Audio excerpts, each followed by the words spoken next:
a Superman action figure in a toy coffin, a blue shirt and red jacket, a first flight in the sun above the Arctic tundra.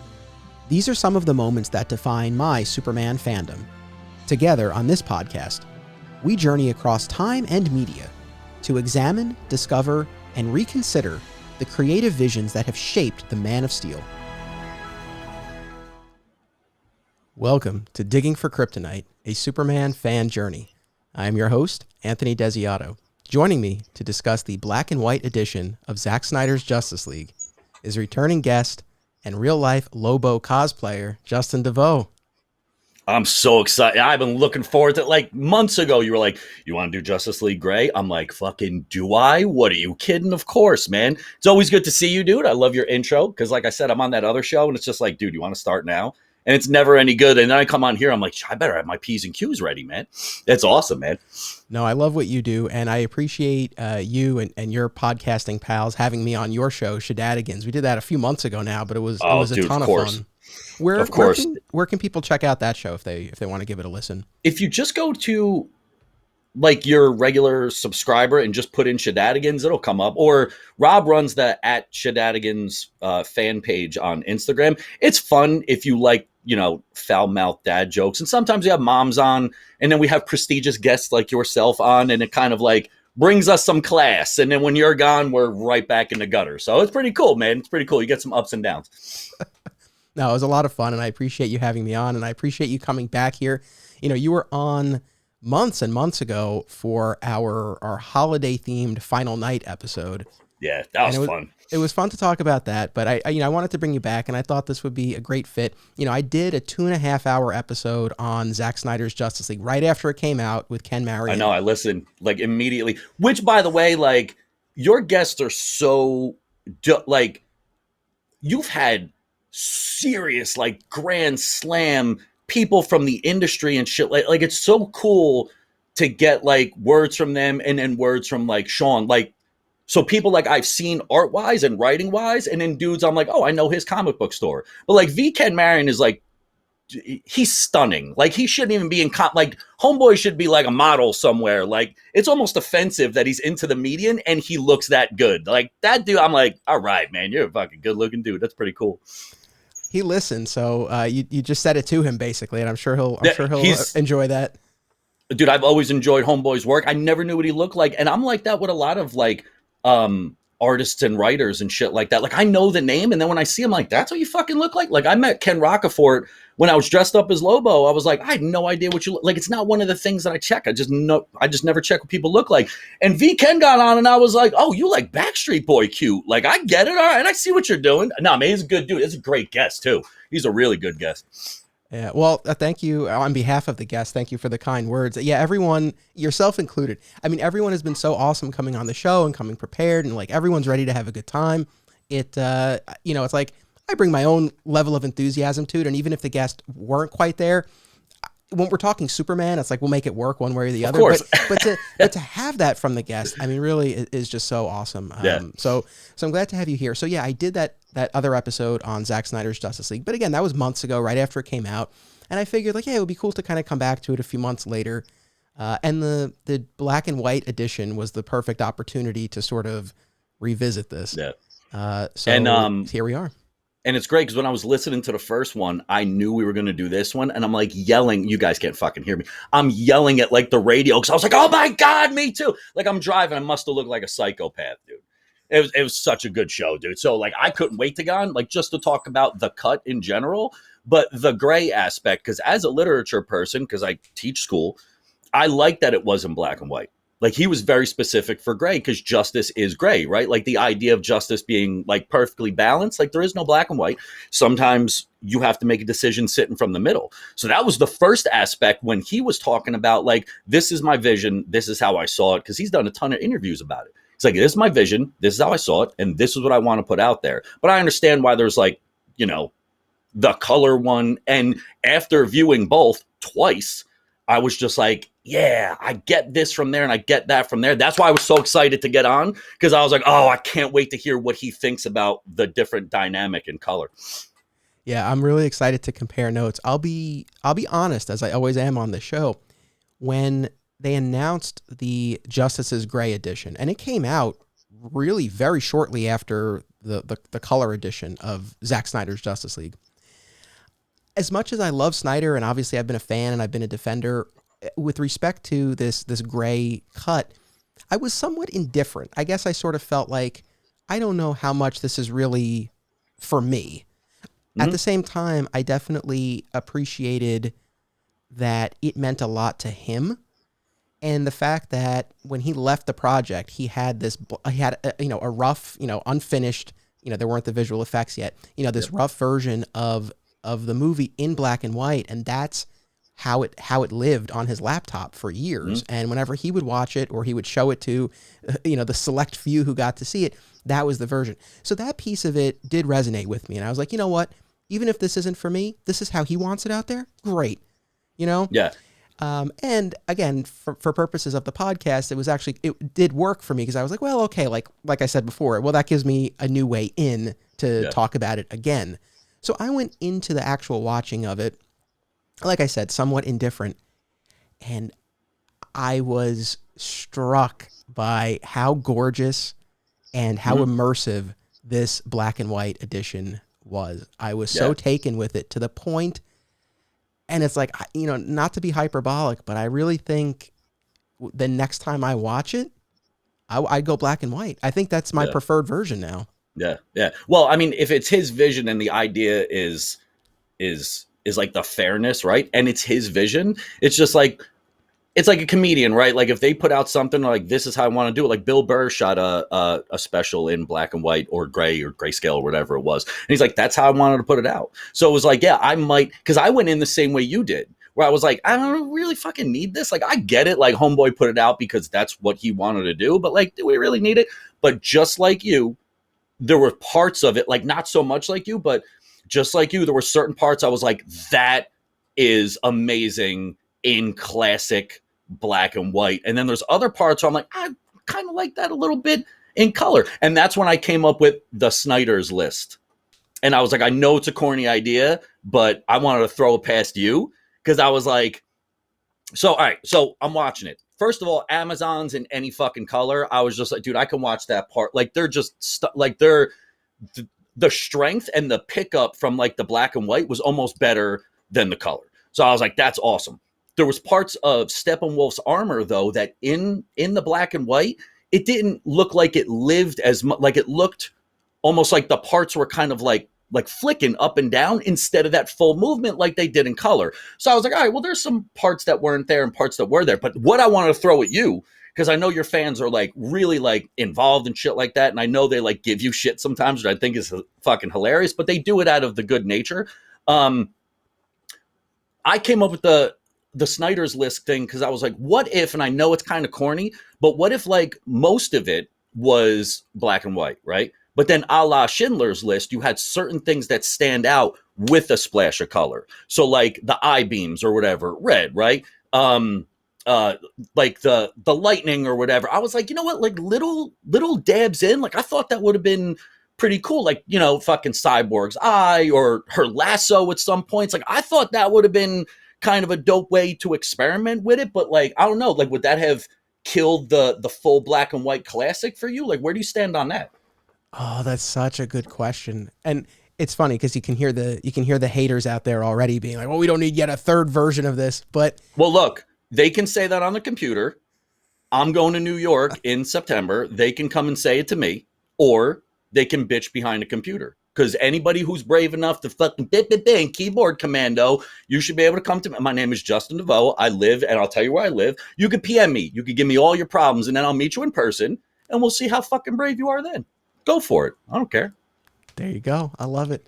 But no, that's such a good question. I mean, I guess, yeah, I mean, something like that could be really cool. I think ultimately I sort of, especially after everything this man went through, I sort of come down and like, if that's something that he would think is cool and would want to do, then great. Yeah. And I would say go for it. And I think, yeah, I mean, but just aesthetically speaking, it's like, yeah, would it quote unquote ruin the experience and take you out of it? Like if you're primarily in the black and white world and then you have those little splashes of color, I don't know. I think that could work actually. I think that could be pretty cool. And like, again, people are going to, we talked about this in Shenanigans, we talked about it in every show that we've been on.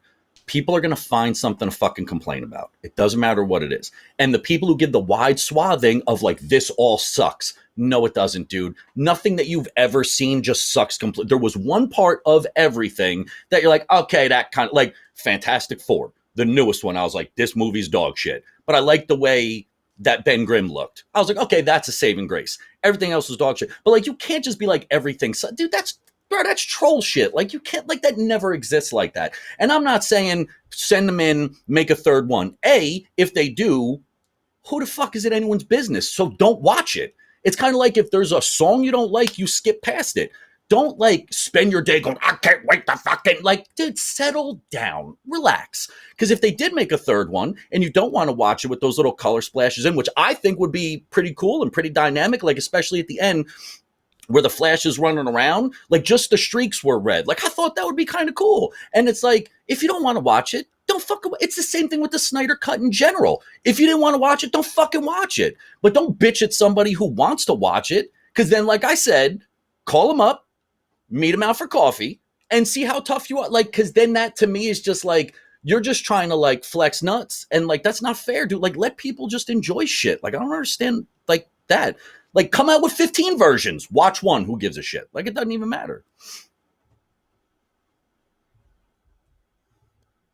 I could not agree more with this. And this actually speaks to something that, you know, it comes up every time we talk about Zack Snyder's Justice League on here, or Zack Snyder's take on the character generally on here.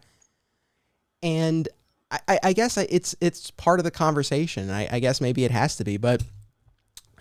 And that's okay. Like, if you have discourse with somebody and you're going back and forth and you have like evidence-based arguments or even passion-based arguments, that's okay. It doesn't have to turn into personal attacks. Like, it doesn't have to do that. Well, why would you do that? That's none of your fucking business. It's none of your business what I like. So it's just like, you can attack the movie. That's fine. And just like I do at school, if you have evidence-based, like if your shit is evidence-based, it doesn't matter if you're right or wrong because you're pulling evidence to prove one side or another. If you want to have like the one dude that goes back and forth with you all the time, I like that dude because he's like, I didn't like this because of this and this is what you thought and blah, blah, blah. Like, that's okay. But when someone just is a dick just for the sake of being a dick, like, that sucks. Like, don't yuck someone's yum. Like, you don't have to do that. Like, you don't, especially when it's behind the safety of a computer. Especially when it's behind the safety of a computer. Yes. I suspect you might be, I don't know if you're referring to Zach, my Facebook friends. I mean, we're friends in real life too, but on Facebook is where you see it. I think so. I don't know, but he's always bitching about the Snyder Cut.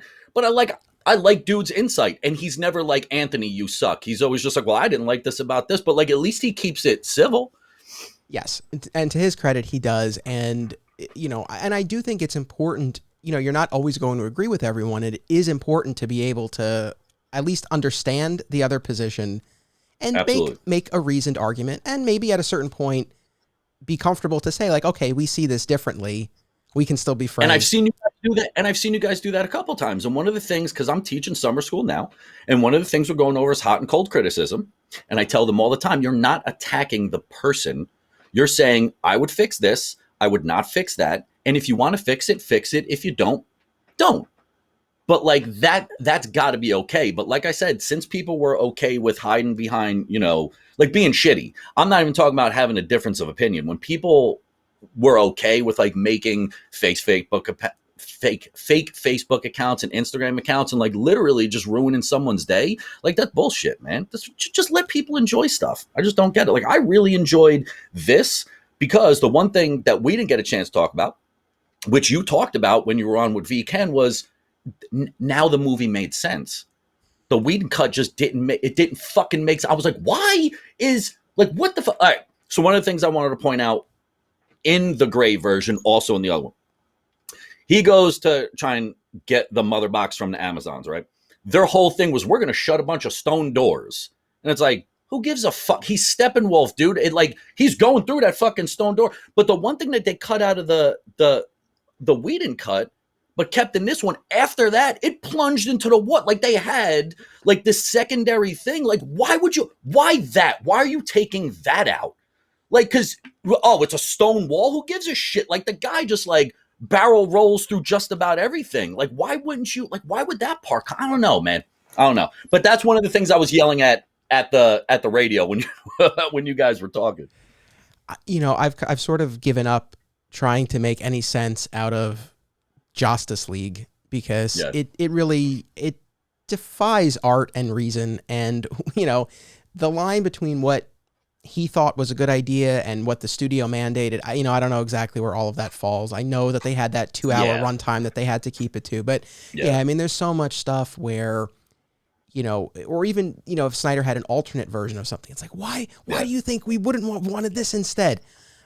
Anyway, the last thing I just wanted to say as far as the fandom of it goes, and I do acknowledge, look, there's always going to be, sadly, you know, a level of toxicity in any fandom. And I look, I know there are Snyder fans out there who, you know, have gone too far with this. And you know, obviously I would never, you know, support that. It's funny though, going back to, you know, Zach and a couple of other Facebook friends of mine, it is all in good fun and it's never a personal attack and I can appreciate it. That being said, and I say this with love, but it's like, and not to single Zach out because there are a few people in my world who, like, for some reason always want to remind me they don't like these movies. Like whenever I post about them, it's like, and the thing is, it's like, I mean, I get it. It's fine if you don't like it. I understand. I mean, I've watched these movies a lot. I've thought about them a lot. I've had multiple conversations like this. I've read articles. It's like, if you don't, I understand the reasons why you might not like it. I don't agree with them, but like, I get it. And if it's not something that you want to watch, you watch it, but you're not going to enjoy it, like, that's fine. But it's just amazing to me that they always want to tell me. It's like, all right, I don't know what, I guess the thing is, it's like, I'm not going to try, and maybe there were points where I did feel a little differently and I did want to sort of defend my position more. Now I'm just sort of like, look, I've got literally hours on this subject on my podcast. Well, oh my God, I'm so glad this came up because our mutual friend, Gavin. Right? Who went to the same law school that I went to, and you've known for years, but so we have this mutual friend, and I think it was him. I might be putting this on him. I think this was him, where I think he asked, like, oh, what am I missing about these movies or something like that. He told me the same thing after my show with you, or when I put up the announcement that I was going to be on with you again. He kind of said the same thing to me. Yeah, so I think he said this on Facebook. I might be, confusing him with someone else, and if I did, I apologize. But I think he said, like, what am I missing about these movies? And I literally put the link to the podcast in there because I was like, look, I'm not going to sit here and like type up an essay about this. It's like I talked about it for hours. So, kind of like everything that I want to say is on the podcast. And and now this really is the last thing about the fandom. See, once I get going on this. I know. Well, like, oh, wait, before you go into that. Yeah. Because I want to add to that.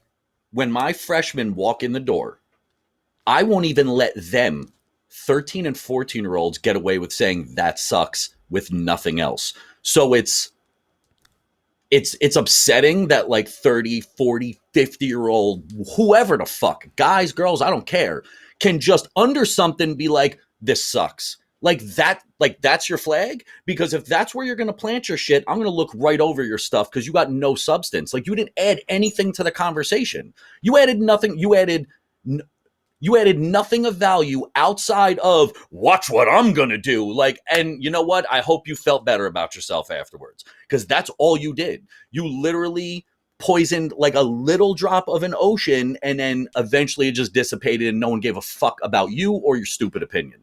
Because unless you're going to back it up with something, dude, I won't even let 13-year-olds get away with it. You think I'm going to like get into an argument with someone who just puts this sucks on everything? Like all you did was prove how ignorant you are. Unless you're going to back it up with something, stay the fuck out of the argument.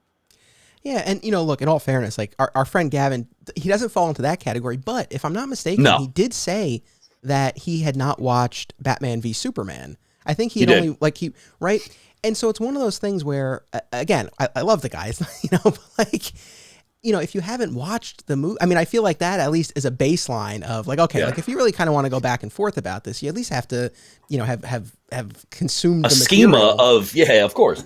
The last thing I'll say about Zach in particular, and if when he eventually listens to this, Zach, this is all with respect, and I'm not beating up on you.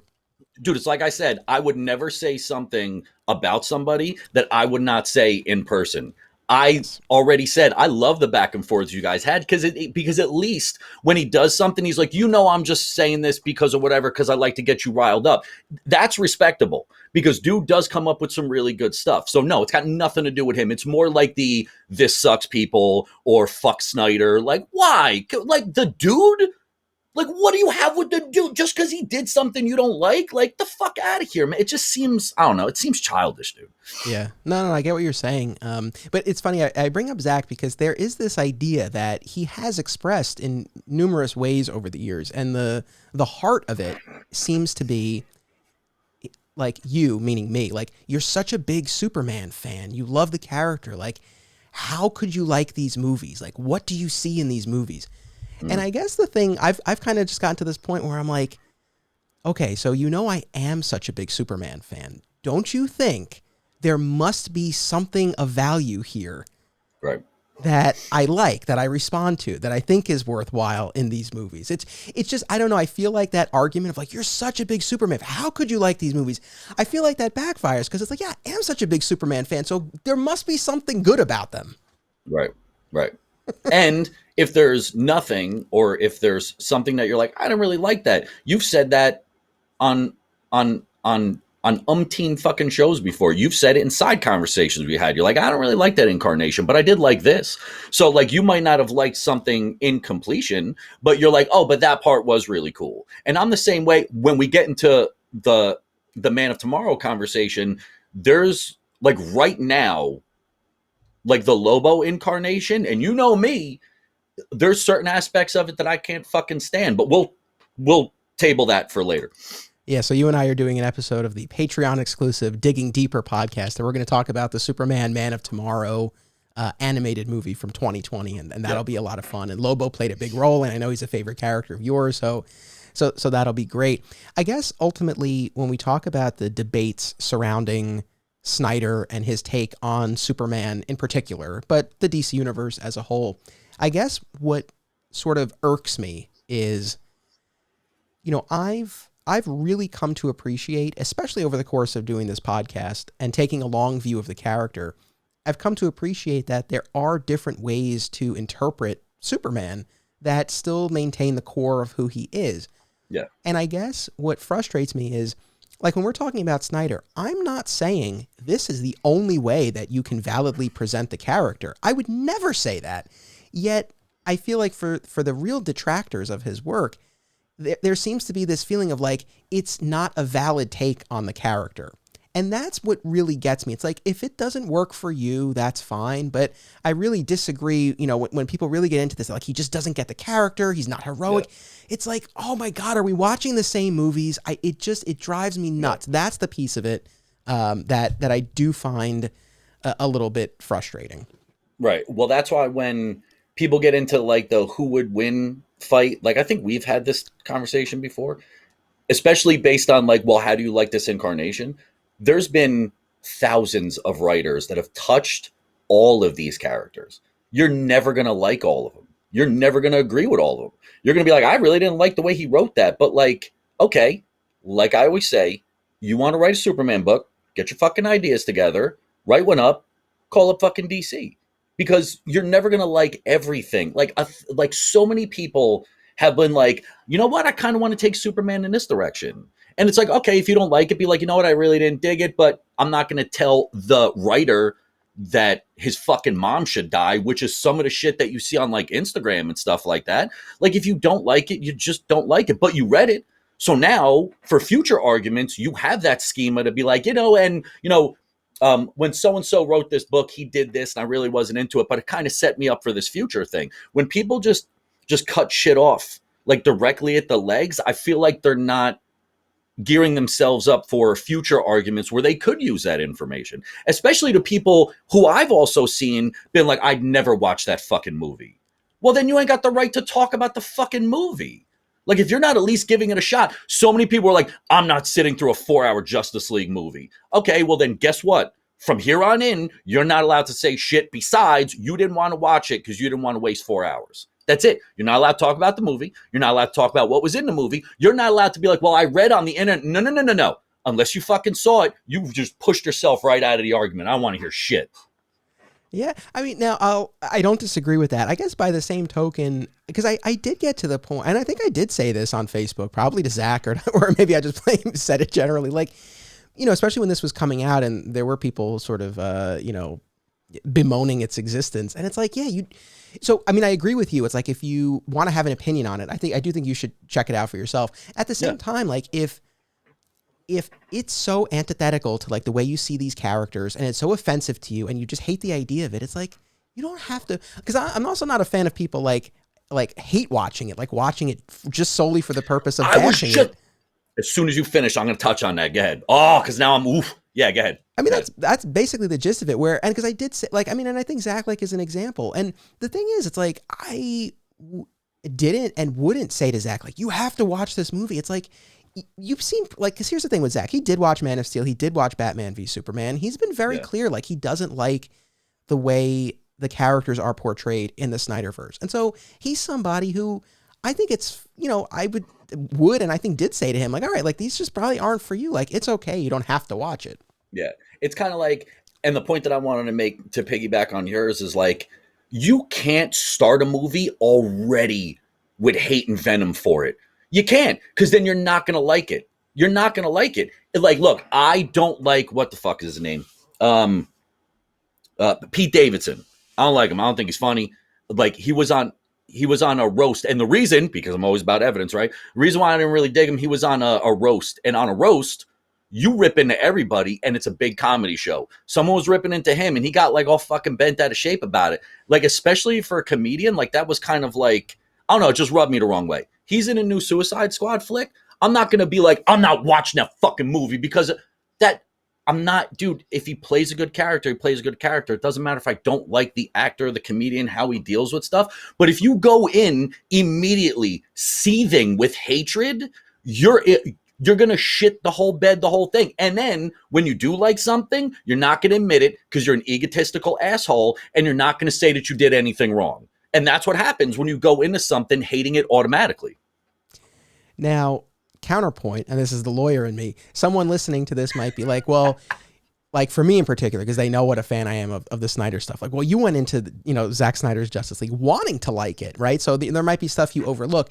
And you know what, in all honesty, yeah, I did go in. I was very excited. I did go in wanting to watch it. Wanting to like it. I can't dispute that. Right. But I've now watched it 2 more times, once more in color and then again, you know, in black and white. And, you know, when you watch a 4-hour movie 3 times, if there's something that doesn't work, you know, I think it'll register. And in each viewing, it just continues to hold up. I keep finding, you know, new things that maybe I didn't notice the first time. Yeah. It just becomes like a deeper experience for me each time, which is really cool. And the coolest thing, I love this so much. So, and I talked about this on the first episode that I did on this. You know, when it first came out in mid-March, I got up at 3 a.m. I watched it 3 to 7 just by myself. It was a very sacred experience. Yeah. For the next viewing, my wife joined me. And, you know, she likes all this stuff, but she was not, you know, following the saga of Zack Snyder the way I was, although she was hearing it from me often enough. So if she knew what was going on. But we sat down one night and the plan was like, okay, we'll watch, because obviously as you and I'm sure most listeners know, you know, it's divided into chapters, 6 chapters plus an epilogue. So I said to her, I'm like, you know, we have these really nice benchmarks. You know, we can take a break. We can, you know, put it aside and come back to whenever we want. We don't have to do it in 4 hours. And that was the plan going in. And I swear, every time one of those title cards came up, her response was, "Oh man, like I want to see what happens next." Yeah. And we ended up doing those 4 hours in one shot. I only fudged it at little tiny, but there might have been one point where she was like, "How many chapters are left?" And I might have rounded down. In all fairness, I might have rounded down at a certain point when there might have been, I don't know, 3 chapters left. And I was like, there's like one more. But like the fact that it held her interest for 4 hours, you know, really, really says. So again, I mean, I've watched it now multiple times, and I like to think with a critical eye, and I remain really in awe of this movie.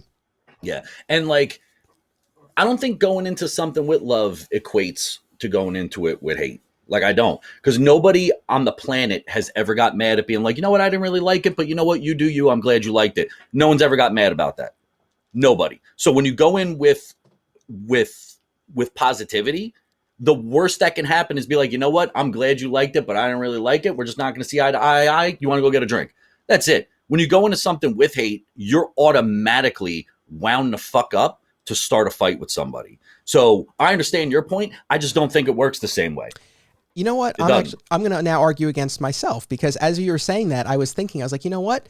I've had the experience of going into something with a lot of love. Absolutely. Expecting to like it, wanting to like it, and being horribly disappointed. And the first thing that comes to mind is, sadly, Superman Returns. And I'll talk about that in another episode when we get there. But so, no, I mean, I have had that experience. So I really do think if the Snyder cut of Justice League, wasn't up to snuff, I mean, I would have recognized and acknowledged that, but I'm happy to report that it really was everything I wanted it to be and more. And so, zeroing in on this black and white edition, what's so, like I said before, it's so striking, it's so immersive, and, this wasn't a matter of, Snyder slapping a black and white filter over the movie. Yes. Like I did for our video podcast here. Yeah. That's what I did for our video podcast. But I felt it was appropriate. It was not. No. It was not, because there was different, like, shadow involved. It wasn't just like me going on Instagram and changing a filter. It wasn't, because certain parts glowed. Like, it was all, like, at one point, oh my God, the Wonder Woman in the museum scene. It was the color. That was one of the things where I was like, I am okay with the gray version. There was something about the look. Like, I think because again, you're not going to get this in full color when like just a little bit of like her cheek shine or like the bracelet. I watched it 3 fucking times. I watched it 3 times. And also, rewinding, why did they cut that fucking scene short in the original one? When she's racing across, they cut most of that out. And it was just like, that shit was, because it showed, much like I said on the other show, when Batman takes Clark down and he's like, listen, these are all the boxes, contingency plans for everyone, and Wonder Woman doesn't have a weakness because he is her weakness. That really did show that, like, she can go pound for pound, at least, like, maybe not in the movie universe, but she can go pound for pound with like speed and strength and shit like that. Like, I can't believe they cut that part. That part, I was like, I want to see that in black and white all the time. I want to see that in black and white all the time. Yeah. Well, you're talking about the, like the terrorist heist in the beginning. Yeah. Yep. That scene was so much more chilling and intimidating and effective on both levels, from the perspective of the terrorists and from Wonder Woman in this cut. And I know I talked about this in the other episode, but I really feel like if you were teaching how to score a movie in film school and you put the 2 versions of that scene side by side, even taking everything else out of the equation, just focusing on the score, you can make a whole lesson out of that, because the Tom Holkenborg score was just like miles above what we got in the theatrical cut, because it actually created the atmosphere that I think was intended, with this scene. Yeah, there was so the score, because I know that I already talked to you about this, and I know that this is going to be a point of contention. Yeah, the score, beautiful. The one thing I wish they did, which I didn't hear it, which I might have to go back, when they threw in the 89 Batman sound as he's coming around the corner in the score, I was like, oh shit, that was pretty dope. I didn't hear it, like maybe you did, or maybe they just completely cut it out, but that like when he's swinging around the corner, I was like, oh shit, that's awesome. So that was in Justice League. Yeah, those but that's what I'm saying. I wish that stayed. Okay. Those droning fucking crooner, the God has come. I was like, oh my God. Like, when they did Hallelujah for the trailer, I'm like, listen, I understand when you put like a song that doesn't match up with the scene, sometimes it works. I was fucking falling asleep. It just did, for me, it did not match the intensity. I kind of saw what they were trying to do. Did not, except for the Barry Iris scene. that song, especially when he puts the fucking hot dog in his butt. See, like, there was some humor in there. People was like, Zack Snyder didn't do humor. I thought it was fucking funny, especially with the fucking hot dog. It would have been funny if you, like, patted her on the fucking face with it, but I guess that would have made it, like, weirdly NC-17 or rated R.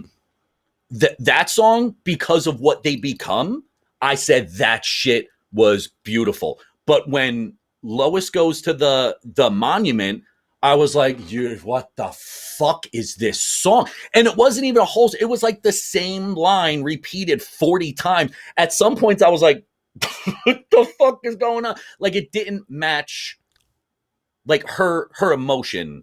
I think it didn't match what she was feeling. I think it was more like a look at like the monument and like who he was, but I don't think that matched the moment. All those crooner weird like Tom Waits on meth. Like, I don't know. I just didn't fucking, I don't know, dude. It just didn't do it for me. And I know it did it for you. So what about it for you?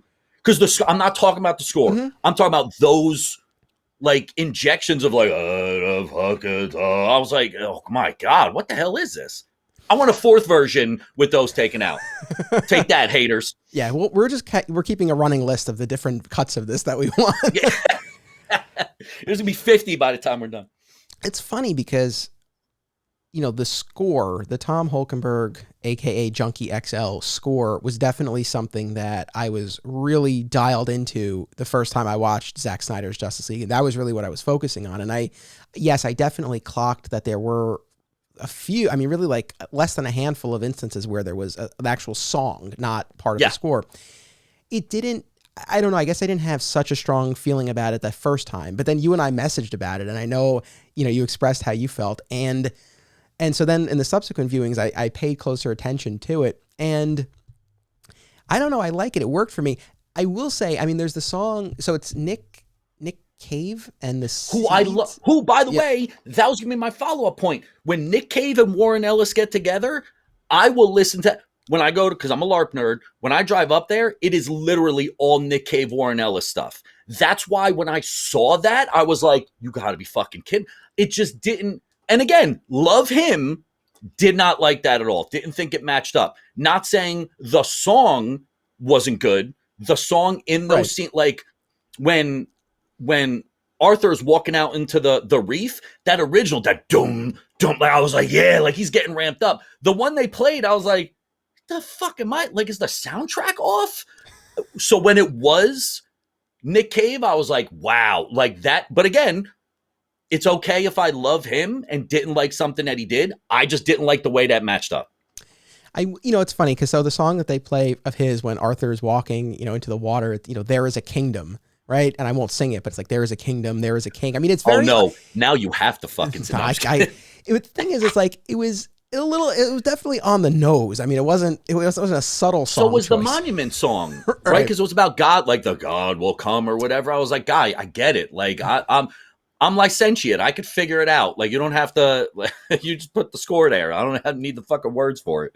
I mean, it's the thing about it. Again, overall, I liked it. I get, you know, if you didn't, I guess the thing that is interesting to me is that those songs were used at all, because you're talking about a 4-hour movie. Yeah. And a Junkie XL score that's almost 4 hours. Like, this guy, I mean, what an achievement. I mean, he scored almost the entire movie.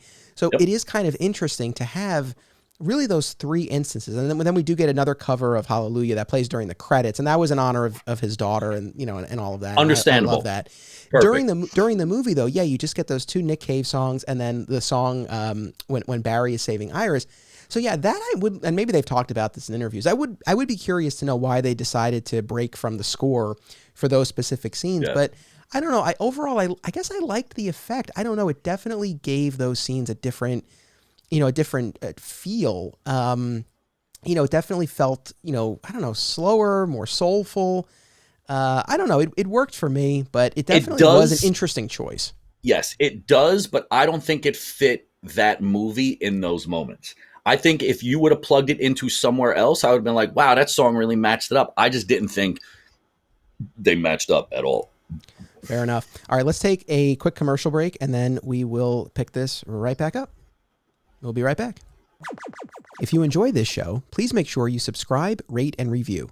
I also hope you'll consider joining my Patreon community. The support of my patrons enables me to produce this podcast, and patrons get rewards too, including exclusive episodes, advanced listens, and more. Sign up today and get instant access to the back catalog. Visit patreon.com/Anthony Desiato. Thank you to all of my patrons. I truly appreciate your support. The Hive Comics and Games is an oasis of nerd fun and events in the heart of Odessa, Texas. Whether it's comic book superhero stories or role-playing in a dungeon, the Hive is where to be. Come tap your mana and face off against the top Magic the Gathering players in West Texas. Hive carries a majority of new comic titles each Wednesday and has all of your favorite titles in their back issue section. Follow them on Facebook at The Hive Comics and on Instagram at The Hive Comic Shop. Film lovers and filmmakers should check out this family of film festivals: Brightside Tavern in Jersey City, Hang On to Your Shorts in Asbury Park, Point Lookout on Long Island, and In the Cut in Bloomfield, New Jersey. Submission information for filmmakers, as well as details about the festivals generally, can be found at filmfreeway.com. Also, be sure to listen to the Hang On to Your Shorts and Cullen on Film podcasts, available via a shared universe network. This is Mike Rappin, host of the I Read Comic Books podcast. I want to invite you to join me and two of my regular panelists on our next episode as we give our comic book recommendations and give you our comic picks for the week. On each episode of IRCB, you can expect us to dig into the comic book reader experience as we tackle subjects like our favorite colorists, the importance of a good comic cover, what manga you should read next, why Batman is the best or worst dad in comics, our favorite character tropes, dollar bin shopping, the digital reading experience, and so much more. You can find episodes of I Read Comic Books every Wednesday at ircbpodcast.com, on Spotify, Apple Podcasts, or wherever you get your podcasts. As we say on IRCB every week, we want you to remember, comics are good, and so are you. All right, and we're back. And while we're doing some shout-outs, I just want to mention a local comic shop to me, the Spider's Web in Yonkers, New York. If you are in the area, or if you're not, but you want to check them out on their website or social media and see if you can do some mail order or something like that, I encourage you to. The owner of the shop used to be a customer at the comic book store I worked at for many, many years. And he opened his own store, and it's a great shop. It's in Yonkers. It's called The Spider's Web. The atmosphere there is very similar to what we experienced at my store. That always meant a lot to me and to all of us. So I do encourage everyone to check out The Spider's Web in Yonkers, New York. And I also just want to give a shout out. I was recently a guest on Geekin' Out, which is an Instagram live show presented by the Long Island comic guys. They do a podcast called Don't Feed the Geeks, which I've also been a guest on. That's currently on hiatus. That's a great fucking name. Yes, for sure. So I read, I'm sorry, not I read comic books, but you heard from them a moment ago. But the Long Island comic guys, they do a podcast called Don't Feed the Geeks. And then one of the guys, TC, he does this Instagram live show called Geekin' Out, which I was on. And really fun chats. They have a ton of enthusiasm. It's a really fun rapport among those guys. So I do encourage everyone to check those out as well. So, Justin, we were talking about the score here, and a moment that has now become really one of my favorites in this movie is when Barry turns back time. And talking about the score in particular, this is I'll play just a couple of seconds of it. This is the part that, oh man, it gets me. I love it so much.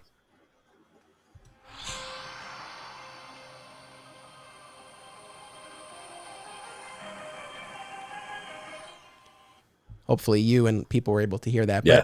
But when that piece of it kicks in, oh my God. I love that scene in both versions. The one thing that I thought could have been sliced out of that, because again, I'm doing both, right? Like I'm talking about just the cut in general and the gray cut because of all the shit I yelled at in the car when you were doing your other show. I think his thoughts at that point should have just been overthoughts. Like I don't think he should have spoke them. Like I don't know, that just seemed like a weird addition. Like when he was talking about like, oh, Dad, like I get it, but I just didn't think that it looked good, like him saying it. Like it would have been cool if he was just racing and sweating and struggling and just have that kind of like almost in like a mystical like voiceover. Like that kind of lost, because even in the original version, I'm like, I don't know if I like that. Like, believe me, I know the love he has for his pops. Like I get it, right? But it just seemed like him speaking it took away from what he was doing. I don't know. Like, I don't know how you felt about that, but to me, I'm like, he didn't have to say that. I mean, I liked the words, but I agree. I mean, I think that could, and I don't know, that is actually another interesting choice that was done, that he was literally speaking it. It could have been done via voiceover. Yeah. You know, and I do think that might have worked a little bit better, you know, in all fairness. But, you know, like I said at the top, I was somewhat indifferent going into this black and white edition. And then a few minutes in, I was totally on board. And like we were saying before, you know, this wasn't just a black and white filter that was thrown on the movie. I mean, this was really color graded for this presentation. And I had a couple of thoughts. You know, one is that, you know, obviously this is a movie, you know, filled with, you know, the most modern, up-to-date special effects. Yet, you know, when you think of black and white, typically you're thinking of, you know, of older stuff. So it created this like really interesting mix. I felt between old and new. And then the other thing is that, you know, with this grayscale, I mean, you know, you're really living for the, you know, the contrast in the scenes. And so it really does call your attention to things in a different way than the color version does. And that's why, like I said, for me, it was so immersive. The scenes that I thought worked the best in this, not surprisingly, the Batman stuff. I mean, that first shot, the first time we see him in costume, 2 hours into the movie, and, you know, we're looking up at Batman on the roof above you know, the police headquarters. I mean, it's like, that's the thing as a comic book fan. I mean, that puts you in the book. Comics brought to life. Yeah. It puts you in the book, which adversely almost in the Dark Side scene, which I got a whole different fucking ball of issues with. I loved the Green Lantern that's in it, but in the Anthony Judge cut that we're going to be putting out soon, 2023, look out for it. Like that single green would have been cool. Because again, if you're a comic book fan, you know that that's a Green Lantern because you know the mythos. But like just that like spray of green, like that would have been cool. Or else he's just a guy blasting fucking parademons with like a fucking ring gun, essentially what it was. Which brings me to that part. I like that whole thing in the grayscale. I thought that was really cool, especially when Zeus is like throwing lightning bolts. Like they brighten that up. Like I thought that was really cool. But my issue was like, Darkseid is this fucking world killer, right? He shows up, he takes 2 arrows, a couple fucking farts of lightning, and he's like, I'm done. Like, what the fuck, man? But did you see the foreshadowing though? Because you know I'm a literature dude. He catches an axe in the fucking shoulder by a dude. And later, Clark catches an axe, but it takes out Darkseid and doesn't take out Clark. I was like, yo, that's fucking good storytelling. He's from the same perspective. He's lower, and it hits him in the opposite shoulder, and it cuts into Darkseid, which is just a regular fucking weapon. Oh, well, that was Ares, right? Yeah, I think so. Right. Yeah. So like it cuts in the Darkseid, but in the Clark scene, he takes it like a fucking champ. I was like, I loved that foreshadowing and symbolism to what was going to happen later. I said, that was really fucking nicely done, man. That is really cool. I didn't really make that connection, so I'm glad you brought that up. That is really cool. Yeah. I mean, so you know, in addition to the Batman scenes, and you know, to your point about like Zeus and the lightning bolt, I thought that the Flash scenes just looked incredible when he was using his powers in black and white. You know, that was an area where I felt it came alive in a different way. And then kind of on a much smaller level, I guess, but an instance of where I really appreciated something more in black and white than I did before, when Clark is resurrected and he shoots up into the sky.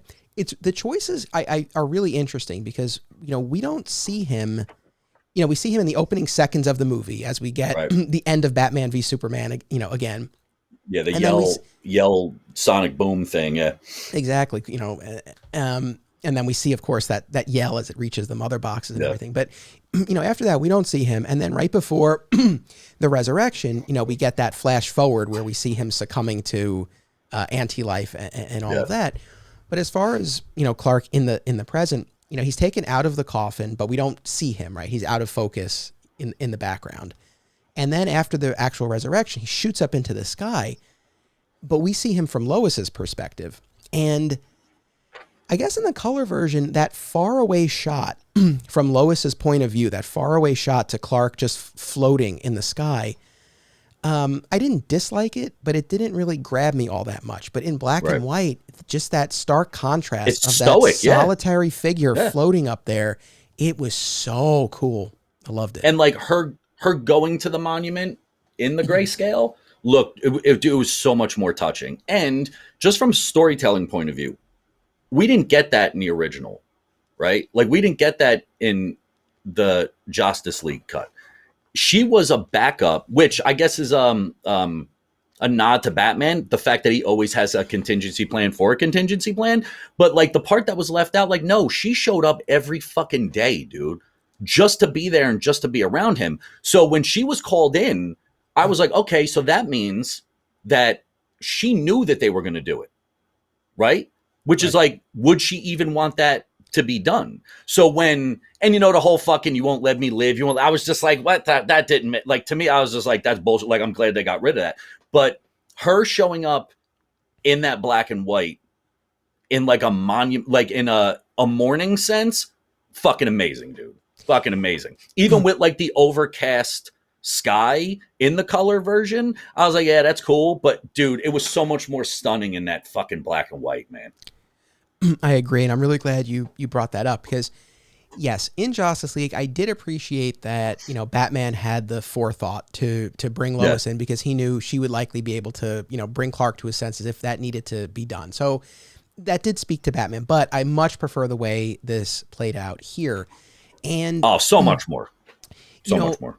I upon subsequent viewings here, I've definitely gotten a greater appreciation for Lois's arc in this movie. You know, she doesn't have a ton because of there screen was time. one. Yeah, there was one. She actually had an arc in this one. I mean, again, she doesn't have a ton of screen time, but I really think that they did a really beautiful job of showing her grief and her working through that grief. And you know what's interesting is that the night before she goes to the park and sees Clark in the flesh, you know, she opens the nightstand, right? And she pulls out her press pass. Now, the first time I watched it, that detail, I don't want to say it was completely lost on me, but I was so distracted by seeing the pregnancy test. Yeah. You know, and I was like, oh my God, like she's like, that's what I went to. And now rewatching it again, it's like, yeah, that's true. There is that big development and that's really cool. And it's sad that we'll likely never get to see that play out in subsequent movies. But it's like, no, she's taking her press pass. Like she's had that breakthrough where she's going to, you know, come back to the land of the living. And I think that's so critical to her journey that, yes, she's at the monument again to pay her respects, but that was going to be her last day doing that. And she says to the cops, like, this is, you know, one more time. So I thought that was, I thought that was great. I thought that because she's in mourning, I thought that the little like caveat I made to it was that she said that for the past fucking 3 months. Like, I thought it was so damaging that what if she said that every day, dude? Like, what if she went through that process every day and every fucking day or every once in a while she was like, it's the last time I'm going to be here. And every fucking morning, like Groundhog's Day, she goes right fucking back. Like that to me added a level of like, she can't, dude. She can't let it go.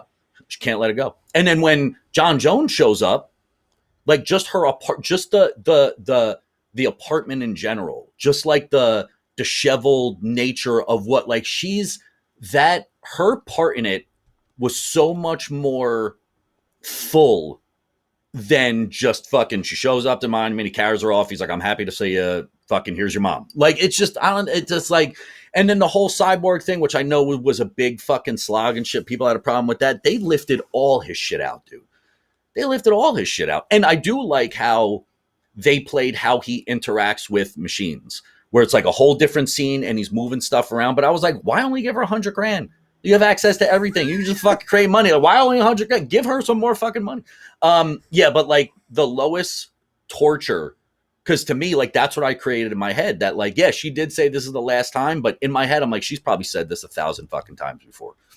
That's a really interesting take, and you know, maybe there is some validity to it. I guess where I see that there was a step forward here was the actual taking of the press pass.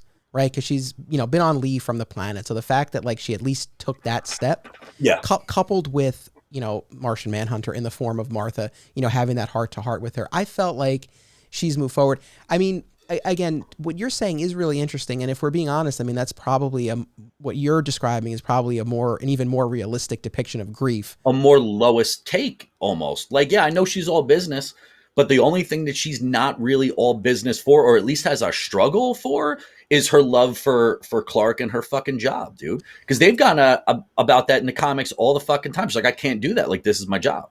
I can't. And they show that in Batman v Superman. She goes in there. She doesn't know he's going to fucking save her. She's doing that because that's her fucking job.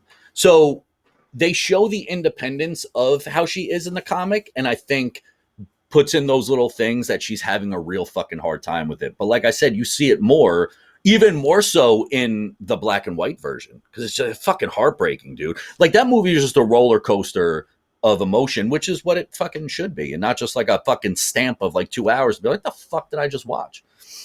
And I have more to say about the Superman resurrection, but the thing that I keep coming back to, especially now having watched it in black and white, because it's like, I know they did a black and white version of Logan and like Mad Max Fury Road. Like, I know there have been other instances, but it's rare.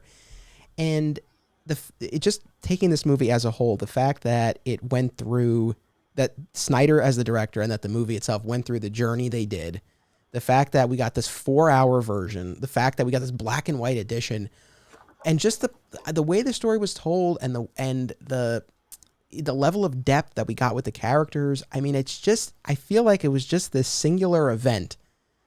And I don't know that we'll get something quite like it again. No. I mean, it's really its own thing. And we should, especially with how, when the Flash movie's made with Keaton, they clearly try to skull fuck you with the multiverse, right? They're like, oh, we got to do it right now because, the Marvel fucking, but like they already kind of had it in the works, right? But like now it makes so much more sense. Like when I watch the Flash movie, I'm watching it with that end Armageddon scene in mind, because that's like the ripple effect of what happened. And me, Flashpoint is my shit. Like Thomas and fucking Martha and the custom Martha I got her right fucking behind me under the comic. Like I loved that whole fucking play. I loved it. And I loved how it was his fault from doing something. Like I just loved that whole thing. But when I watch that one, this is the one I'm going to have in mind, because there are two things. One, I thought the Atlantis scenes were a little flat because of the black and white. I did like those a little bit more in color, which fucking, by the way, Atlanteans give it to a fucking super squid and then they hide it. Amazons put it in a fucking nigh impenetrable fucking force. Humans fucking are like, they're dirt. Throw some dirt on it. Like, the fuck? You guys didn't think about this shit at all? It wasn't even a deep hole. I know. It was like, dude, it was the size of the box. And they're like, just rub some fucking dirt on it. Let's get a move on. I don't know. It just kind of, but that, again, that was another thing. But like the water scenes, I was like, I like those more because there's so much more like play on like the greens and blues and stuff like that. I like those a little bit more, especially when they open up the air bubble to talk and shit like that. Like, I don't know. I just like that a little bit more with the color stuff. But like you said, the Batman stuff, whenever fucking Bruce Wayne or Batman showed up in fucking black and white, I was like, dude, you took me right to fucking page 4 of like any comic that I've ever fucking been in. And additionally, what the fuck, like in the Whedon version, like they made Batman, like Bruce Wayne, not even like a tough guy. They made him an asshole. Like he's just like he didn't know the language when he went to where Aquaman brings up fish. In this one, he did because he fucking would. Because much like Kevin Smith says, he was like, the way he wrote him is that Batman always thinks of what's going to happen, down to Joker's going to hit me in the face with a toxic fish, right? He always knows like every single possibility out, which is why when the Riddler's like in China 1912, he's like fucking feet or whatever it is. Like he kind of always knows what's going on. So, and he didn't start the Trevor fucking fight. Like, why would he do that? Like, right. Bruce Wayne wouldn't be like, oh, because your fucking boyfriend's there or whatever. He wouldn't do that. And in this one, him and Diana are trying to build the League, and you saw that connection of them trying to do it. In the other one, he just seemed like he was kind of being an asshole the whole time. And a bitch. Like, he got slapped around that entire fucking movie. Like, he added nothing to, like, at least in this one, he gets the reflector bracer, which wasn't in the Whedon version, was it? Yeah, I don't think so. No, and like that's how he stops Superman from killing him. He just doesn't go like this. Like again, they took out a whole bunch of unnecessary stuff. But the Batman stuff, black and white all day. Atlantis stuff, I would have liked to see in color, or at least in our version, it fucking will be. Yeah, no, I hear you. No, I mean, look, everyone was treated vastly better in Zack Snyder's Justice League. You know, I mean, across the board, and yeah, Batman in particular. I mean, I said this before, but it's worth repeating because I feel it even more strongly now. I love the blind faith that this man maintains throughout the course of this movie. That's his superpower. Yeah. It's like throughout the movie, it's like the Age of Heroes. They said it'll never come again. He's like, it will, it has to. When they're talking about bringing Clark back and Aquaman's like, this is a bad idea. He's like, no, it's going to work. We got to do it. Like, just because he's done at that point. He said he's been operating Gotham for 20 years. Like, it's almost like he wanted to be out. He just wanted this to make sure that everything was okay. And he would kind of run the league from like the old man Bruce, you know, with the fucking dog and shit like that. So yeah, dude, I completely agree. Like, he was all about bringing this shit together, only to be like, listen, like we have to, because like I can't do this forever. Like, and I saw that a lot in the Snyder version, where he's just like, guys, we have to do, like we have to. He's fucking, you know, he's falling apart, man. He's fucking human. Like everyone else has these fucking powers. So I do like that he was scaled down, i.e. especially the Doomsday fight. Like he had a fucking, like what's he gonna do? He can't take a fucking shot in the face. So he did the Batman thing, zip from one line to the other, Frank Miller and shit like that. I thought that was really cool. But in this one, at least he had substance. Like he ran up the mountain, he's fucking taking out fucking parademons. Like I thought that was really cool. Yeah, and you know, I think that Alfred's line to him is very telling at a certain point where he's like, your guilts have become your reason.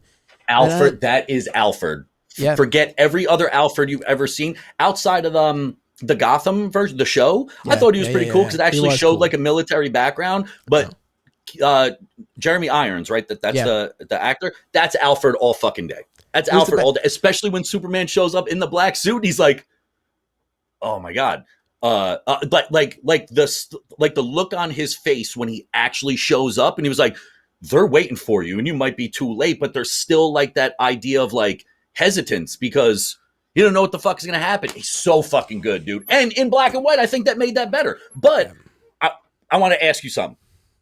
Do you think the black suit, obviously because of the color, was more stunning in the color version because it's obviously a black suit and fucking color? That was the one thing I thought wasn't as effective in the black and white version. Because we wanted to see the black suit, and you can't really, like, you know, like, even when they showed the flashback of him in the traditional red and blue, you can't really it's just two separate colors. So I thought the black suit, obviously in the color version, was a little bit more effective. Yeah, I don't know. I guess I'm somewhat torn. I think what kind of makes me lean more in favor of the black and white is that I know that, you know, that Snyder filmed Cavill in the red and blue costume because the studio mandated it, right? And then so it was special effects essentially that changed it in post. So I don't know. I feel like there is something a little bit more pure, I suppose, about the black and white version, and not that the post work was so noticeable. I mean, I thought it looked seamless in the color version. Like it just looked like he was wearing a black costume, but I don't know, kind of having that in the back of my head, I felt like I was into the black and white version. But I love Jeremy Irons and his take on Alfred. And I love, you know, when Clark shows up at the, you know, not quite the Batcave, but, you know, Alfred's workstation. Bat complex, his summer home, one of his summer homes, And it's not, you know, Alfred doesn't address him as Superman, right? He's Master Kent. And Master Kent, I love that throughout the movie too. All of the Leaguers, they're all on a first name basis. There's none of this code name nonsense. Like they're people. I feel like this movie, as over the top as the threat was, you know, this otherworldly invader and the end of the world, that I felt like the characters were really grounded, and we had those interpersonal relationships that really played out. I felt like in a real way. So I love that. I think all comic book movies do that pretty effectively, because in the comics, it translates like a motherfucker. Everyone called Batman, Superman, whatever, it's comic. In movies, they all predominantly call each other by their name. Like no one calls Black Widow Black Widow. They all call her Natasha. So, but they're known to the people and known to like the newspapers as those code names. I think that's really the only way you do it. Because I think on a comic it translates, but I think in a movie, if you're like, hey, Iron Man, hey, Captain America, like I just don't think it it translates really well. So I do agree with that. Like, I like the fact that, and again, symbolically, it shows how personable they are with each other. Like, no, like if we're in this, like, I'm not going to call you a fucking code name. I obviously know who you are. Whereas Batman's like, no one fucking knows who I am in the comic and shit, even though they all do. And he doesn't fucking care. Yes. Well, and so what I was going to say before, as far as like the Alfred, the line about, you know, Bruce's guilt becoming his reason. I love the scene of Clark and Bruce's final scene together on the farm where, you know, Bruce has bought the bank, you know, and Clark is like, you know, I can't thank you enough. And Bruce is like, well, I just undid a mistake. But I love that. The bank. I love the buying the bank line is funny, and it's a nice, of course. It's a nice payoff too, to, you know, or a nice compliment to the scene with the Flash where Barry's like, what are your powers? Like, I'm rich. But, you know, the whole thing about undoing a mistake obviously speaks to, you know, something a lot more than saving the farm. I mean, you know, you could even make an argument, maybe Superman would have survived that fight with Doomsday if he hadn't, you know, been put through the ringer, you know, a few minutes before, by Batman. So it was nice, you know, for Bruce himself and also for that relationship between those two guys to get to that point. I want to talk about again, since this is a Superman podcast, you know, Superman doesn't get a ton of play in this, which, you know, if there's something I wish we had more of, it was that, but I understand that wasn't the story. I mean, I honestly don't think, I think more would have taken away from the stories of the people and how they suffered without him. Yes. Which then becomes a Superman story altogether. And we talked about that the last time we did a show, where it's like, there was a world with no fucking Superman. Like, that's what I think was the key point in this, how everybody fucking functioned or tried to function without him. I don't think you need a lot of them. I think he showed up and gave the best fucking front kick That dude, I'll watch that in any color. I'll watch that fucking kick he lays on Steppenwolf. After I watched it, I waited to you to watch it, and I sent you like the GIF, and I was just like, "This is the greatest thing to happen in a fucking movie." It's my favorite Superman action sequence I've ever seen. And the not impressed, I was like, "Guy, it is fucking amazing. It's so good." But yeah, like I think that he's in it when he needs to be. Otherwise, it's suffering pretty much without him. And knowing how important that he is. And realistically, they die at the end. They do not do what they're supposed to do. They're saved by Barry then fucking up the timeline, which I thought was great. Because if you end that movie there, roll fucking credits, they fucking lose. So, like, I actually like that part of it a little bit. Like, they bring him back thinking he's going to be the end-all, be-all, and he is, right? But it depends on each one of them. He didn't just come back and do everything. They all had such important parts to play that it really does show that, you know, coalescing of the league.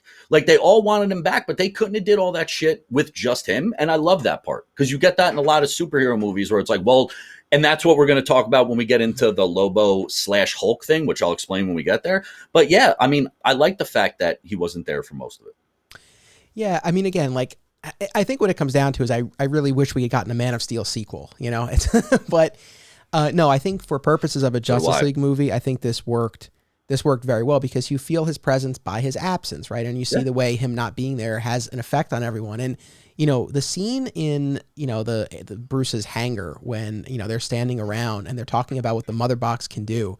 Yeah. And they get to that moment where they realize the potential as it relates to Superman. It's like, I get chills because like we're panning, we're the camera's circling, right? Amongst the Leaguers. And they all have the realization, no one's vocalizing it yet. And we get those few notes of the Superman theme. And it's just like, I get chills. And so, yeah, like you feel his presence even when he's not there. What I love about the resurrection is that, first of all, I love that in this version, he doesn't speak during the battle. I think that's vastly more effective. Yeah. And I love that, you know, it's, of course it would have to be Lois, but I love that it's Lois who, you know, is initially able to kind of snap him out of it, right? And she represents, you know, obviously his love, but also Metropolis. And then their next stop is Smallville, and that's where he really is sort of able to come back to himself in a fuller way. Yeah. And then it's the walk through the ship and the words of his Kryptonian fathers, his Kryptonian father and his Earth father, that that like fully like complete the process of rebirth. And so I love that all of the key pieces of his life came together here. Smallville, Krypton, Metropolis. everything that makes him who he is. He needed all of them in order to fully come back. And I love that so much. See, now let's rewind all the way back to the beginning, right? Look at your reactions. Look at your love for the fucking character. How dare anybody shit on somebody's passion? You don't have to have the same passion. Leave them alone. Like, look at how ramped up we are just talking about something that literally existed on fucking pages over the course of however many years. Leave people alone, dude. Leave them alone. Like, look at, like, dude, the look on, bro, even in black and white, the like the gloss in your eyes of talking about something that has literally, as stated in the beginning, has fucking like has played such a major part throughout your life, and someone's just gonna come around and be like, fuck you. Like, you have no class, dude. You got no class. Like, you can't do that to somebody. That's like saying something like, well, I rescue dogs, right? And someone's like, well, that's a real thing. That's not like a comic book thing. You can't fucking make that call on somebody. You don't know what comics have done to help people throughout their fucking lives. And I told this on Shenanigans. My dad was abusive as fuck. I used to hide under the bed to read comics because I was like, if I was like these guys, I'd be able to fuck him up. So when I talk about this shit, it's because there's a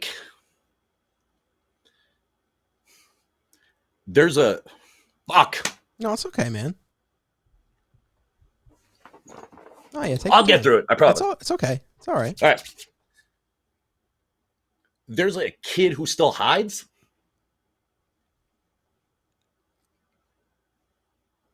And that's what got me through.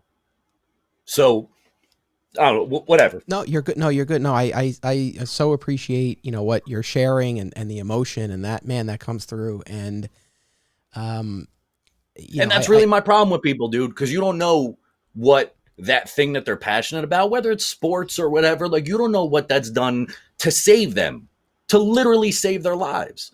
Because it's really easy to just talk shit, but you don't know what someone's been through. And that one passion, say it's collecting fucking shot glasses, dude. You don't know what built that for them. Let them like stuff and then talk to them about it.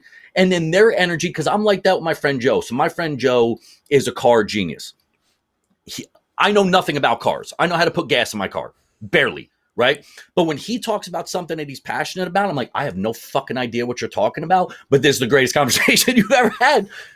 Because when someone just lights up talking about something that they really fucking care about, like, how dare you be that fucking person, man? I don't know. Yeah.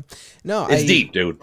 Yeah, no, and that's the thing, like, with this movie, like I said before, I mean, I really feel like this is like a singular moment as far as comic book movies, superhero movies go. And, there's a lot going on in here. And it's just, I've been a fan. I remain a fan. I love what Snyder was able to achieve here. And,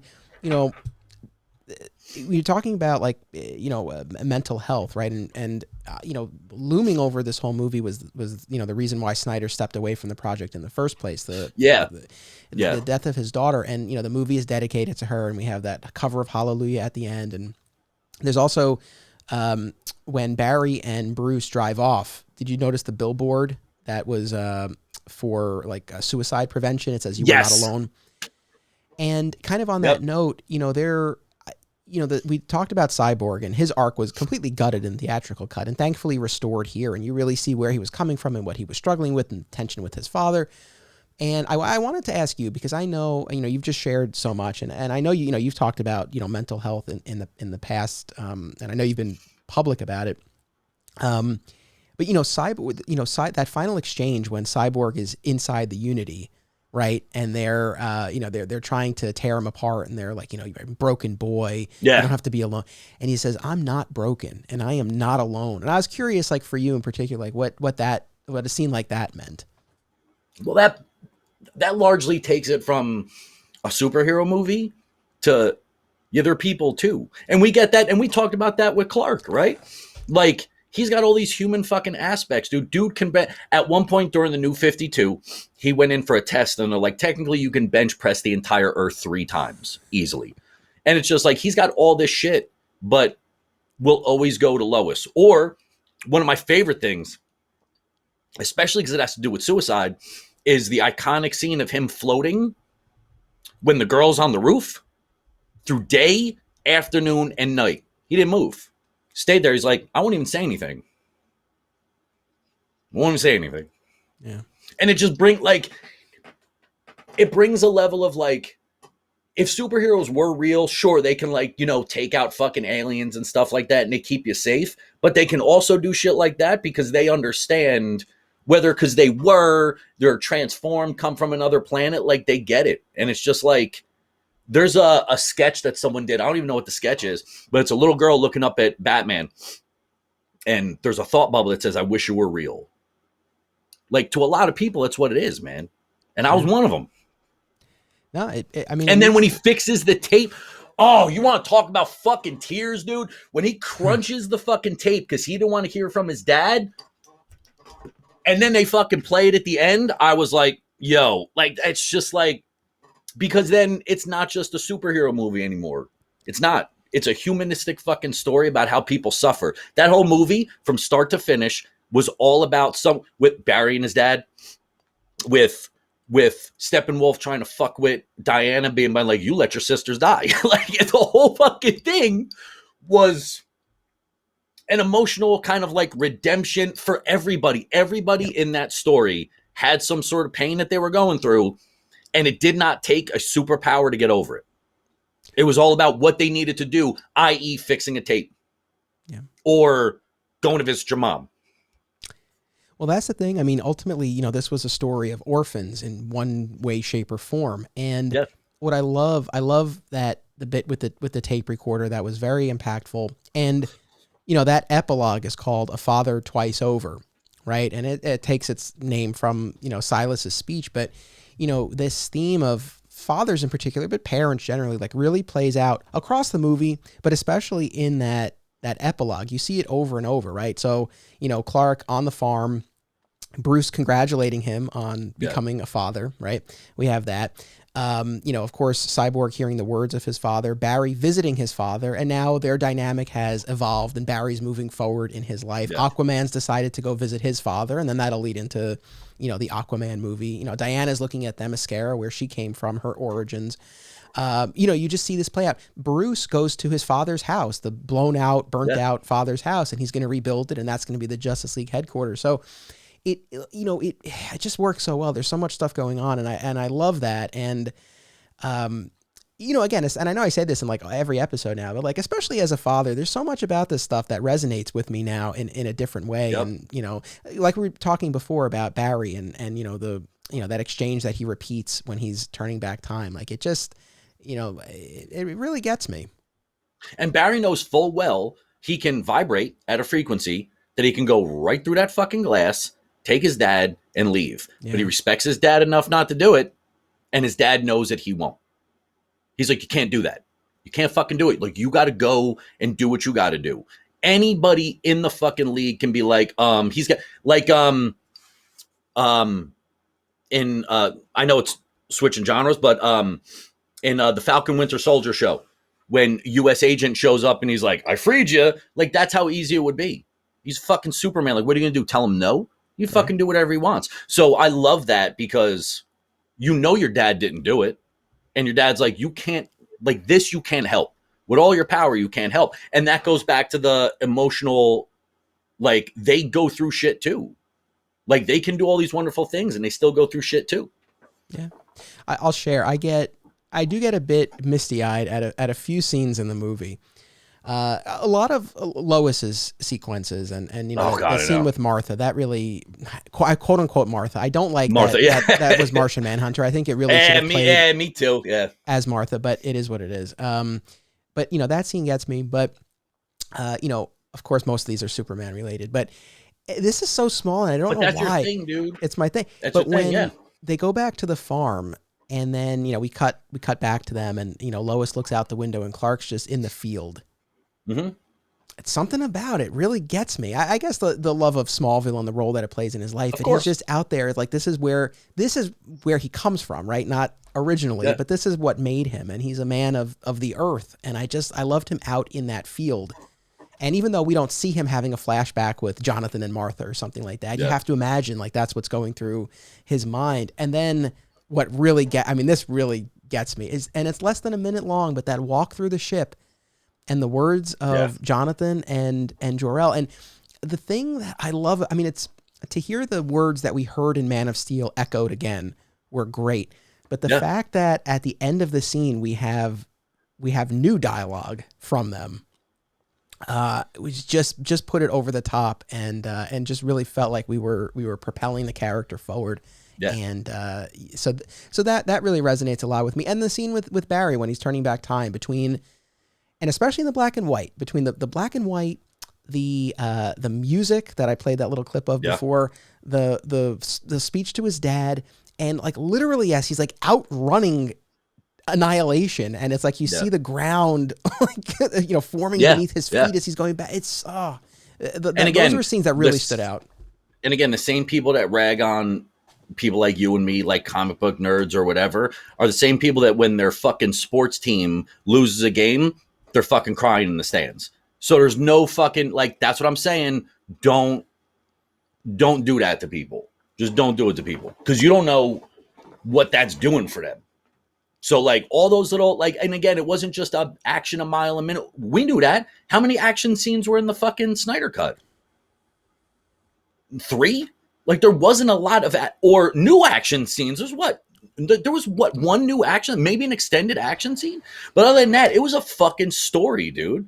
And I know, because Kevin Smith talks about it all the time. He's like, dude, like, you'll bring something to somebody and be like, well, why is that, like, to the roundtable discussion, and like all the up and ups are like, well, why is that cup blue? It should be red. Like, we don't know what either one of these guys went through to get whatever was on the screen. They just take all the shit for it. And it was just like, it's not even the writers at one point. It's literally whoever was the one that got their fucking name tagged on it. Like, you don't know, because then who's the guy? David Ayer is like, well, that wasn't my fucking Suicide Squad movie. It wasn't. And the thing I thought was weird is in the trailer for the Suicide Squad, the original one, the music, the stoic music matched up what was going on. I'm like, this is going to be fucking heartbreaking. And then when they threw in like Ballroom Blitz or whatever afterwards, I'm like, wait a minute. Like, what version of the fucking movie are we telling here? So I don't know. It just feels weird to give shit to one person when in reality, just based on all the people that I know who are like in movies or associated with people in movies, like what you put out there isn't always what comes back, but they always make sure to put your name on it, because so-and-so from fucking WB ain't going to put their fucking name on it. They just want you to take all the shit. And when all the people were going at like Snyder's daughter, like I saw that. I saw motherfuckers with like following 1,000 people, no pictures, one follow, being like, that's why your daughter killed themselves. Like, what the fuck is wrong with you, man? Like, that's someone's actual kid. And it's just like, and then all these stories are reflections of whoever is putting the movie out there. It always is. You always put a little bit of yourself in everything. So whatever you wanted to tell, because it was personal or not, that's what you're putting out there, and that's what people got to fucking vibe with. Unfortunately, people don't review shit fairly. They just don't. They don't. Because like I said, they go in it with so much hate in their fucking heart that it's just like, bro, like, you got to, then don't say anything at all. And that was one of the oldest rules. If you ain't got nothing fucking nice to say, don't say it at all. Because I'm a long shot from fighting people in the street, but I'm the same stick of dynamite, just with a longer fuse. And I don't want to go back to that, because I built a lot since then. But like, you can't do that to people, man. I don't know. We went way off fucking, because now it's getting like the emotional part of it. And I'm just like, I don't know, man. I think people should just leave fucking people alone. If you don't like something, you don't have to like it. Don't fucking watch it. Change channel. Do whatever the fuck. Yeah, no, for sure. I mean, listen, this has been a lot of fun and really interesting. It was great to be able to compare notes with you on this. Yeah. Oh, wait, before we go, I do want to end on a funny note, because we just bought the fucking room, or I bought the room down. I'm sorry, everybody, for like a half hour. When the Parademon's outside looking for the mother box, which is in Cyborg's house, the cops show up and the parademon's like, oh shit, 5-0 and flies away. Like, what is a fucking, like, the cop car rolls up here, whip, whip, and the parademon like, oh shit, and flies away. Like, what do you give a fuck about a cop car? I just thought that was pretty fun. Wait, was that when Cyborg was in the apartment? He's in the apartment and he's loading up his fucking handgun. Yeah. And the parademon's looking inside, and there's people coming across the street that see the parademon, and then a cop car shows up. But as soon as the cop car hits the fucking cherries, the thing flies away. I'm like, what does he give a fuck about the cops showing up? I just thought that was funny. Like, I watched that the second time and laughed. Oh, interesting. I gotta look at that again, because I always took it as like they were registering Cyborg's presence. I didn't take it as that it was but I gotta look at that again. It probably was, but it happened just at the same time, and I was like, he's like, oh shit, I'll spraying graffiti. I'm out of here. I don't know. It's just like, I don't know. I thought it was funny. And I wanted to end on something where your fucking fans are like, all right, well, they ended on something good after ruining my fucking day for a half hour.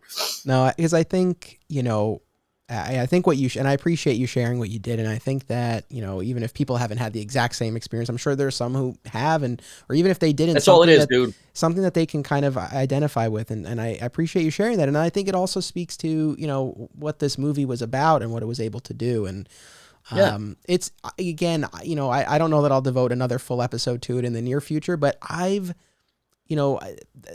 Snyderverse generally, his take on Superman, this 4-hour edition of his movie, I mean, it's really all meant a lot to me, and it's been a lot of fun to talk about. So thank you for joining me. It's always a good time talking to you, man. Thanks for having me on. Thank you to the audience. So Justin and I are going to do an episode of Digging Deeper, which will be out in 1 week, and we're going to be talking about the 2020 animated Superman, Man of Tomorrow. Man, oh my God. Yeah. So if you want to hear or watch that, make sure you sign up for my Patreon page. And then, of course, we'll be back with another new episode of Digging for Kryptonite in 2 weeks. Until then, remember, it's about what you do. It's about action. Digging for Kryptonite is a Flat Squirrel production. Art by Greg Schiegel, music by Basic Printer. Join the conversation by becoming part of the Flat Squirrel Podcast Network Facebook group. Follow Digging for Kryptonite on Instagram and Twitter, and visit flatsquirrelproductions.com to explore more of my film and podcast projects.